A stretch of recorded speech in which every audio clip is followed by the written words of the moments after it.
All right, students, in this video, I will walk you through the steps to access your last practice tests for the ACT reading and English sections. So I have clicked on the Canvas link to the Testing and Education Reference Center. Now I will select High School Student, Prepare for a Test, College Entrance Exam, and ACT Prep.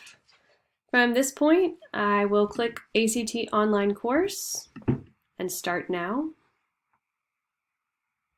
And I should be brought to this home page. Notice in the top left corner, there's a button called Practice Tests. That's where we will be going. So you'll see here Practice Test 1, and you will be doing both the English and the reading sections. So you need to budget 80 minutes of time. And also note, you're welcome to log back onto this platform and do additional practice tests. There are 3 full-length exams, so you can practice later if you wish to do so, and you can also practice in other sections. So when you're ready to begin, you'll simply click the Start button, and that will take you to your practice exam.